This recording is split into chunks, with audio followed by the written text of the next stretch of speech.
Hmm, comment dire inquiet en français? Comment exprimer l'inquiétude? Comment montrer que vous êtes inquiet? Je vais vous expliquer ça aujourd'hui dans cette nouvelle leçon. Bienvenue sur le français by Alex, les amis. Aujourd'hui, 15 expressions pour exprimer votre inquiétude. Je précise que vous pouvez activer les sous-titres, hein. J'ai traduit cette leçon en 12 langues différentes. Vous y trouverez certainement la vôtre. Et encore mieux, si vous souhaitez pouvoir me lire tout en m'écoutant avec les transcriptions en format PDF, eh bien vous y avez accès si vous cliquez sur rejoindre et que vous souscrivez à l'abonnement mensuel qui est de moins de 3 € par mois pour avoir accès à toutes les transcriptions des leçons. 15 expressions aujourd'hui, c'est parti pour la première les amis. Être dans tous ces états. Être dans tous ces états. N'oubliez pas de faire les liaisons les amis. Quand il a reçu la nouvelle inattendue, il était dans tous ses états, ne sachant pas comment réagir face à cette situation imprévue. Il était dans tous ses états, ça veut dire il était très inquiet. Quand il a reçu la nouvelle inattendue, il était dans tous ses états, ne sachant pas comment réagir face à cette situation imprévue. Il était dans tous ses états, paniqué, très inquiet. Il était dans tous ses états face à cette situation imprévu. On l'entend régulièrement celle-ci, même en français parlé, n'hésitez pas à l'utiliser. Deuxième expression. Ne pas être rassuré. Je ne suis pas rassuré, ça veut dire je suis inquiet. Exemple. Après avoir entendu les nouvelles sur la situation actuelle, je ne suis pas vraiment rassuré quant à l'avenir.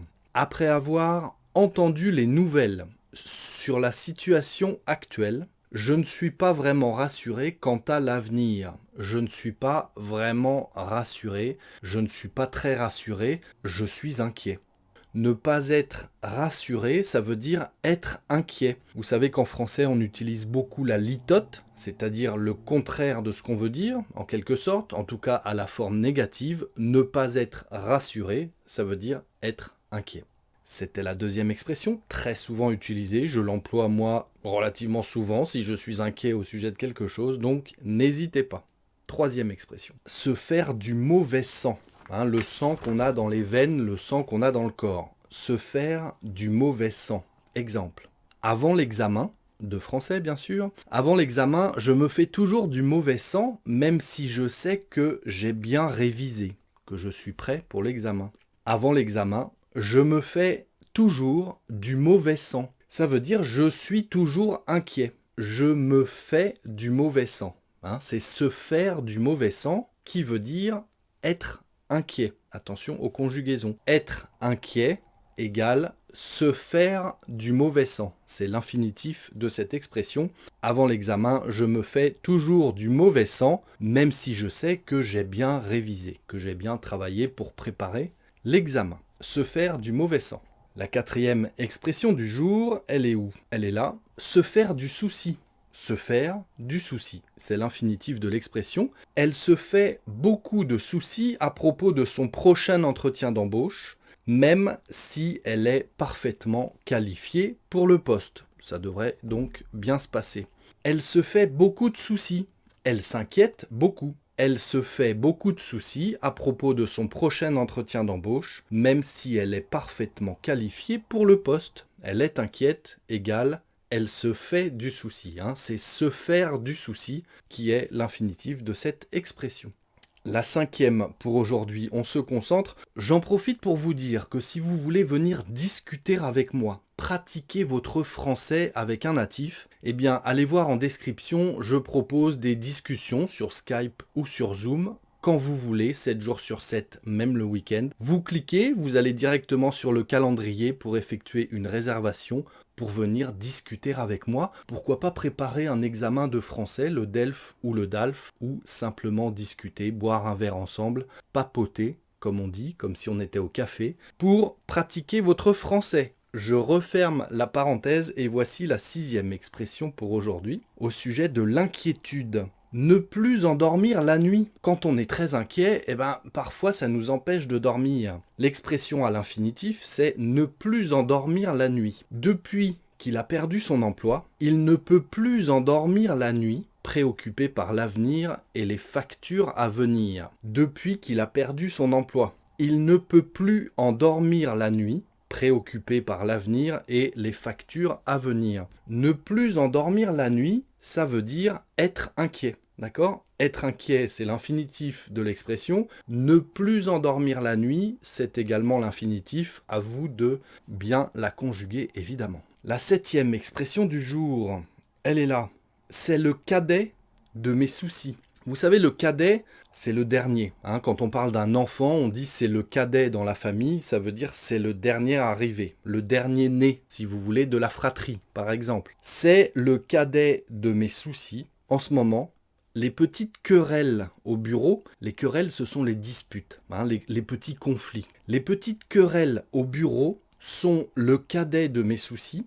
J'essaie de me concentrer sur des projets plus importants que cela en ce moment. Les petites querelles au bureau sont le cadet de mes soucis. J'essaie de me concentrer sur des projets plus importants que cela. Ce sont le cadet de mes soucis. On n'applique pas l'accord sur cette expression.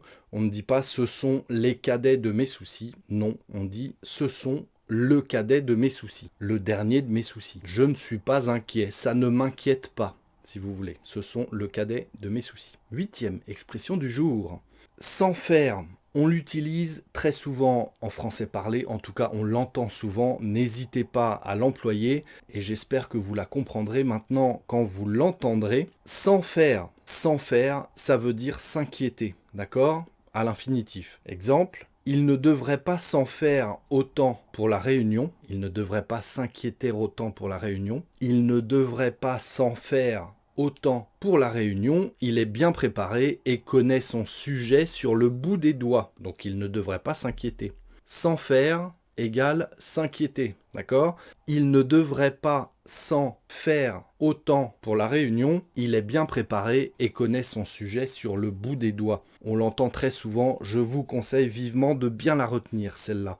On va dire ne t'en fais pas, ne t'inquiète pas. D'accord ? Ne te fais pas de soucis, ne t'en fais pas. On l'entend très souvent en français parlé. La 9e expression du jour, être alarmant. Être alarmant, ça veut dire être inquiétant.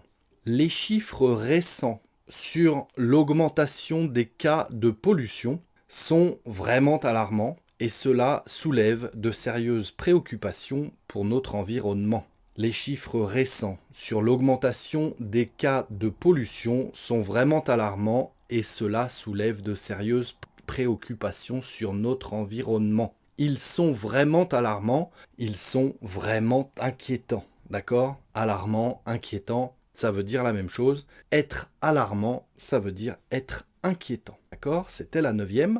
Passons à la 10e expression du jour. Les amis, se faire un sang d'encre. Donc le sang, en principe, c'est rouge. D'accord ?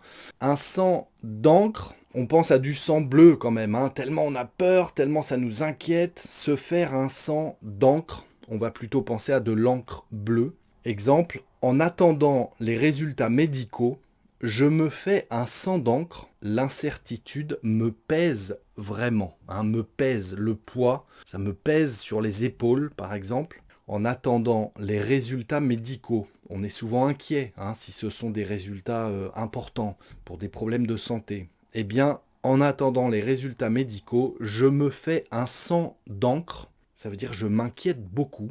L'incertitude me pèse vraiment. Me pèse, ça veut dire là, sur les épaules, je suis accablé. J'ai un poids sur les épaules parce que je m'inquiète. Je me fais un sang d'encre en attendant les résultats médicaux. Se faire un sang d'encre.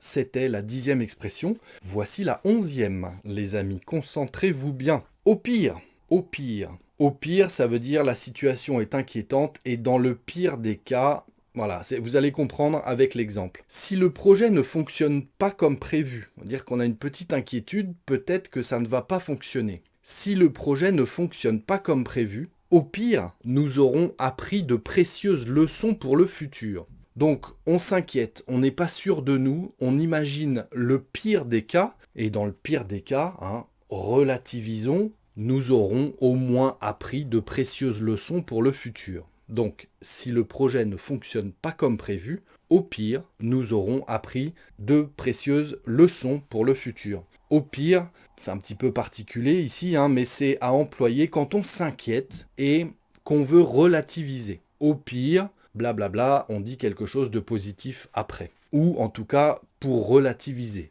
Au pire, si le projet n'aboutit pas, eh bien nous aurons appris plein de choses, plein de leçons importantes pour le futur. D'accord? Au pire, on l'entend souvent en français parler aussi. La 12e expression, être préoccupé. Être préoccupé, ça veut dire être inquiet. Depuis que le projet a pris un tournant inattendu, il ne cesse d'être préoccupé par les implications et les ajustements nécessaires. Depuis que le projet a pris un tournant inattendu, il ne cesse d'être préoccupé, il ne cesse de s'inquiéter par les implications et les ajustements nécessaires. D'accord? Il ne cesse d'être préoccupé, il ne cesse de s'inquiéter. Être préoccupé, c'est presque un petit peu plus soutenu que de dire s'inquiéter. D'accord? Être préoccupé.